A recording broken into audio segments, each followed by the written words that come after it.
Good evening, hello and welcome. আমার নাম হলো আকাশ মিশ্রা এবং আমি আপনাদের সবাইকে স্বাগত জানাই আজকের আমাদের ডেইলি মার্কেট আপডেট ভিডিওর মধ্যে, যেখানে আমরা দেখব নিফটি, ব্যাংক নিফটি এবং বিভিন্ন কিছু কিছু স্টকস নিয়ে আমরা কথা বলবো।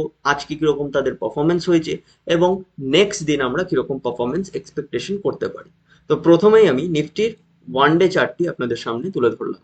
নিফটির আজকের ওভারঅল দিনের যদি পারফরমেন্স দেখি, তো ওভারঅল ডে চার্টে কিন্তু একটা স্পিনিং টপের মতন ক্যান্ডেল তৈরি হয়েছে, যেটা আমাদের সেই 26,000 এর সাইকোলজিক্যাল লেভেলের জাস্ট অল্প নিচে গিয়ে 25,986 গিয়ে পরে শেষ হয়েছে। দিনের ওভারঅল যদি একটা পিকচার ক্রিয়েট করা হয়, তাহলে সেটা হচ্ছে 25,900 কাছাকাছি নিচের দিকে পড়েছিল, কিন্তু সেখান থেকে বায়ার্সরা ঠেলে পড়ে সেটা 25,986 এর কাছাকাছি নিয়ে গিয়ে শেষ করেছে। অল টাইম হাই হওয়ার পর থেকে নিফটি কিন্তু কন্টিনিউয়াস কিছুদিন ধরে ডাউনিশ মুভমেন্ট শো করেছে এবং এটা আমাদের মোটামুটি প্রাইস অ্যাকশনে এক্সপেক্টেড ছিল যে একটু পুল ব্যাক কিন্তু আসলেও আসতে পারে।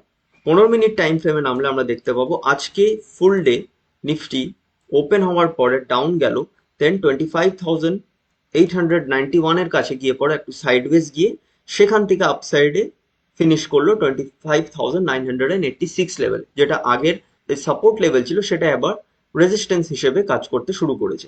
এবার দেখার বিষয় একটা, যে অল টাইম হাইয়ের পর থেকে কিন্তু অ্যাজ আমরা ওয়ান ডে টাইম ফ্রেমে দেখলাম নিফটি কিন্তু কন্টিনিউয়াস একটা ডাউন ট্রেন্ডে পড়ে আসছে, কিন্তু আজকের দিনে যদি দেখি সেই ডাউন ট্রেন্ড লাইনটা ব্রেকআউট করেছে এবং সেই রেজিস্ট্যান্স লেভেলটার কাছে এবার ঘোরাফেরা করছে, যেটা আগে সাপোর্ট ছিল। তো এবার দেখার বিষয়টা হবে যে ব্রেকআউটটা হওয়ার পরে কি এই র্যালি সেকশনটা কন্টিনিউ করবে, নাকি এখান থেকে কিছুদিন কনসলিডেশন করে তারপরে উপর যাওয়ার মতন চেষ্টা করবে নিফটি। আমরা যদি চট করে একবার অপশন চেনের দিকে চলে যাই, তাহলে দেখবো এখনো কিন্তু নিফটির সেই 26,000 লেভেলের সাইকোলজিক্যাল লেভেলটাই, যেটা আগে ভালো রকম বিশাল একটা সাপোর্ট হয়েছিল, সেখানে কিন্তু এবার কল ওয়াই আস্তে আস্তে বেড়ে যাচ্ছে। তো সেটা কি একটা সিগন্যাল কি কোথাও না কোথাও 26,000 লেভেলটা একটা ব্যারিয়ার হয়ে আবার দাঁড়াবে? কিন্তু নিচের দিকে যদি তাকিয়ে দেখি, এখনো 25,900 একটা বিশাল সাপোর্ট রয়েছে নিফটির। তাহলে সেই খেলাটা কোথাও না কোথাও 25,900 থেকে 26,000 লেভেলের মধ্যেই ঘোরাফেরা করছে। দেখার বিষয় এটা হবে যে আগামীকাল কিরকম ভাবে সেটা বায়ার্সরা হোক বা সেলার্সরা হোক, কারা জিতার দিকে এগিয়ে যাচ্ছে। চলুন কিছু স্টকস নিয়ে কথা বলার আগে যদি আজকের দিনে টপ গেনার্স এবং টপ লুজার্স নিয়ে আমরা কথা বলি, তাহলে দেখবো আজকের দিনে দাঁড়িয়ে নিফটিতে উইপ্রো, টিসিএস, আইসিআইসিআই ব্যাংক এবং হিন্দালকোর মতন স্টকরা টপ গেনারের মধ্যে ছিল। টপ লুজারের মধ্যে ম্যাক্সেল, আদানি, বেল এবং টাটা কনজিউমারের মতন স্টকস ছিল। আমরা যদি এখান থেকে কয়েকটা স্টকস নিয়ে কথা বলি, তো প্রথমেই আমি উইপ্রোর চার্টটি একবার খুলে নিচ্ছি। উইপ্রো লিমিটেড, তো আগের দিন যেরকম আমরা কথা বলেছিলাম সেটা কিন্তু এবার এভিডেন্ট।